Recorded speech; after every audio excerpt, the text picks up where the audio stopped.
जहां सर्दी, जुकाम, खांसी, बुखार, ये सारे न जाने क्या क्या होता है, ये मामले बढ़ जाते हैं।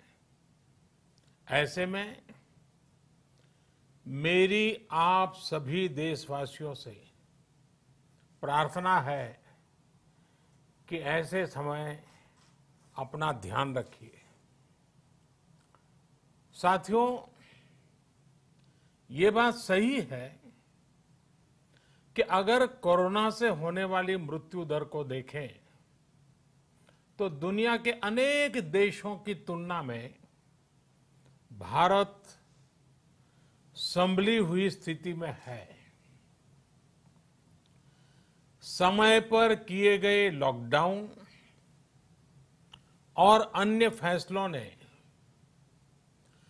भारत में लाखों लोगों का जीवन बचाया है, लेकिन हम ये भी देख रहे हैं कि जब से देश में अनलॉक 1 हुआ है,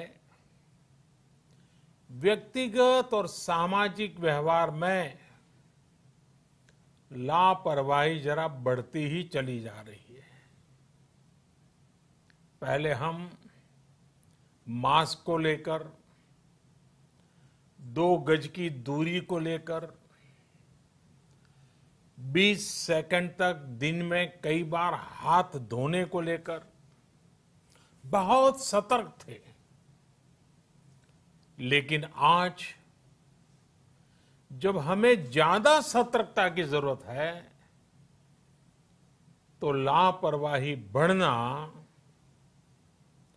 बहुत ही चिंता का कारण है।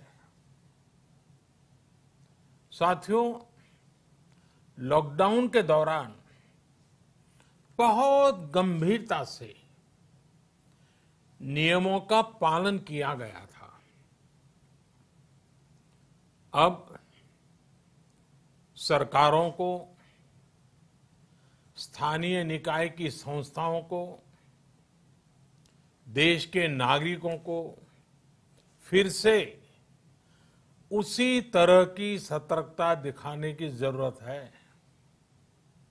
विशेषकर कंटेनमेंट जोन्स, उस पर तो हमें बहुत ध्यान देना होगा। जो भी लोग नियमों का पालन नहीं कर रहे हैं, हमें उन्हें टोकना होगा, रोकना होगा और समझाना भी होगा।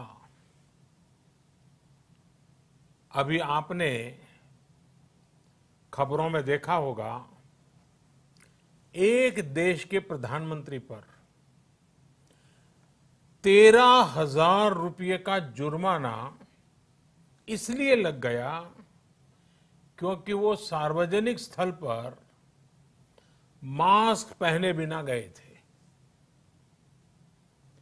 भारत में भी स्थानीय प्रशासन को इसी चुस्ती से काम करना चाहिए। ये 130 करोड़ देशवासियों के जीवन की रक्षा करने का अभियान है। भारत में गांव का प्रधान हो या देश का प्रधानमंत्री, कोई भी नियमों से ऊपर नहीं है। साथियों, लॉकडाउन के दौरान देश की सर्वोच्च प्राथमिकता रही ऐसी स्थिति न आए कि किसी गरीब के घर में चूल्हा न जले। केंद्र सरकार हो, राज्य सरकारें हो, सिविल सोसाइटी के लोग हों, सभी ने पूरा प्रयास किया कि इतने बड़े देश में हमारा कोई गरीब भाई बहन भूखा न सोए। देश हो या व्यक्ति, समय पर फैसले लेने से, संवेदनशीलता से फैसले लेने से किसी भी संकट का मुकाबला करने की शक्ति अनेक गुना बढ़ जाती है। इसलिए लॉकडाउन होते ही सरकार प्रधानमंत्री गरीब कल्याण योजना लेकर आई। इस योजना के तहत गरीबों के लिए 2.25 करोड़ रुपए का पैकेज दिया गया। साथियों, बीते 3 महीनों में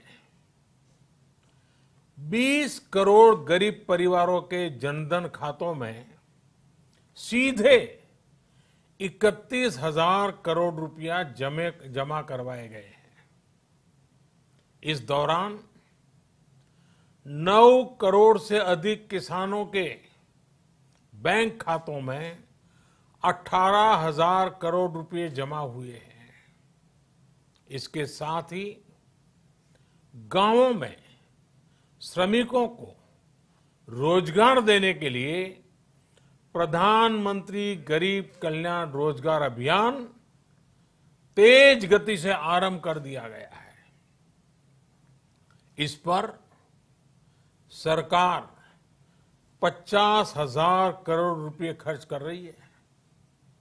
लेकिन साथियों, एक और बड़ी बात है जिसने दुनिया को भी हैरान किया है, आश्चर्य में डुबो दिया है।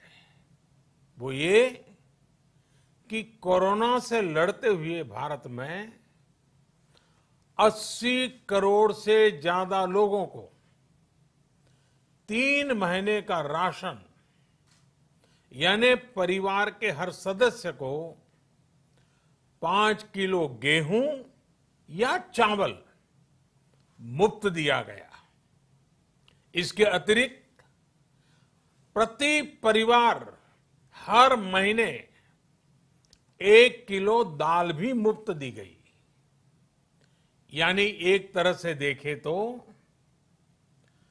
अमेरिका की कुल जनसंख्या से 2.5 गुना अधिक लोगों को, ब्रिटेन की जनसंख्या से 12 गुना अधिक लोगों को और यूरोपियन यूनियन की आबादी से लगभग 2 गुने से ज्यादा लोगों को हमारी सरकार ने मुफ्त अनाज दिया है। साथियों, आज मैं इसी से जुड़ी एक महत्वपूर्ण घोषणा करने जा रहा हूं। साथियों, हमारे यहां वर्षा ऋतु के दौरान और उसके बाद मुख्य तौर पर कृषि क्षेत्र में, एग्रीकल्चर सेक्टर में ही ज्यादा काम होता है। अन्य दूसरे सेक्टरों में थोड़ी सुस्ती रहती है। जुलाई से धीरे धीरे त्योहारों का भी माहौल बनने लगता है। अब आप देखिए, अभी 5 जुलाई को गुरु पूर्णिमा है, फिर सावन शुरू हो रहा है, फिर 15 अगस्त आएगी, रक्षाबंधन आएगा, कृष्ण जन्माष्टमी आएगी, गणेश चतुर्थी आएगी, ओणम होगा और आगे जाएं तो काटी बिहू है, नवरात्रि है, दुर्गा पूजा है, दशहरा है, दीपावली है, छठी मैया की पूजा है। त्योहारों का ये समय जरूरतें भी बढ़ाता है, खर्च भी बढ़ाता है। इन सभी बातों को ध्यान में रखते हुए ये फैसला लिया गया है कि प्रधानमंत्री गरीब कल्याण अन्न योजना का विस्तार अब दिवाली और छठ पूजा तक, यानी नवंबर महीने के आखिर तक कर दिया जाएगा। यानी 80 करोड़ लोगों को मुफ्त अनाज देने वाली ये योजना अब जुलाई, अगस्त, सितंबर, अक्टूबर, नवंबर में भी लागू रहेगी। सरकार द्वारा इन 5 महीनों के लिए 80 करोड़ से ज्यादा गरीब भाई बहनों को हर महीने परिवार के हर सदस्य को 5 किलो गेहूं या 5 किलो चावल मुफ्त मुहैया कराया जाएगा और साथ ही प्रत्येक परिवार को हर महीने 1 किलो चना भी मुफ्त दिया जाएगा। साथियों, प्रधानमंत्री गरीब कल्याण अन्न योजना के इस विस्तार में 90,000 करोड़ रुपए से ज्यादा खर्च होंगे और अगर इसमें पिछले 3 महीने का खर्च भी जोड़ दें तो ये करीब करीब 1.5 लाख करोड़ रुपया हो जाता है। अब पूरे भारत के लिए हमने एक सपना देखा है। कई राज्यों ने तो बहुत अच्छा काम भी किया है। बाकी राज्यों पर भी हम आग्रह कर रहे हैं कि इसको काम को आगे बढ़ाएं। और काम क्या है? अब पूरे भारत के लिए एक राशन कार्ड की व्यवस्था भी हो रही है, यानी एक राष्ट्र एक ration card, one nation one ration card. इसका सबसे बड़ा लाभ उन गरीब साथियों को मिलेगा जो रोजगार या दूसरी आवश्यकताओं के लिए अपना गांव छोड़ करके कहीं और जाते हैं, किसी और राज्य में जाते हैं। साथियों, आज गरीब को, जरूरतमंद को सरकार अगर मुफ्त अनाज दे पा रही है तो इसका श्रेय प्रमुख रूप से 2 वर्गों को जाता है। पहला, हमारे देश के मेहनती किसान, हमारे अन्नदाता, और दूसरा हमारे देश के ईमानदार टैक्स पेयर। आपका परिश्रम, आपका समर्पण ही जिसकी वजह से देश ये मदद कर पा रहा है। आपने देश का अन्न भंडार भरा है, इसलिए आज गरीब का, श्रमिक का चूल्हा जल रहा है।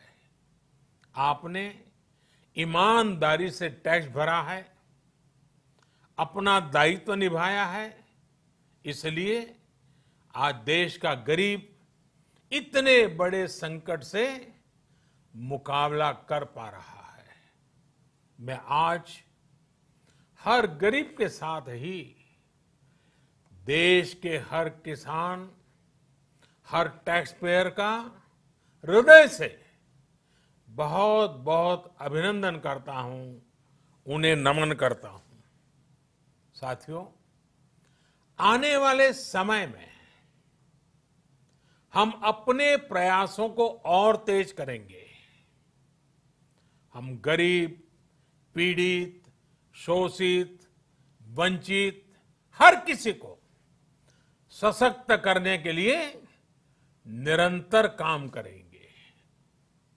हम सारी एहतियात बरतते हुए इकोनॉमिक एक्टिविटीज को और आगे बढ़ाएंगे। हम आत्मनिर्भर भारत के लिए दिन रात एक करेंगे। हम सब लोकल के लिए वोकल होंगे। इसी संकल्प के साथ हम 130 करोड़ देशवासियों को मिलजुल करके संकल्प के साथ काम भी करना है, आगे भी बढ़ना है। फिर से एक बार मैं आप सबसे प्रार्थना करता हूं, आपके लिए भी प्रार्थना करता हूं, आपसे आग्रह भी करता हूं, आप सभी स्वस्थ रहिए, 2 गज की दूरी का पालन करते रहिए, गमछा, फेस कवर, मास्क ये हमेशा उपयोग कीजिए, कोई लापरवाही मत बरतिए। इसी आग्रह, इसी कामना के साथ मैं आप सभी को बहुत बहुत शुभकामनाएं देता हूं। धन्यवाद।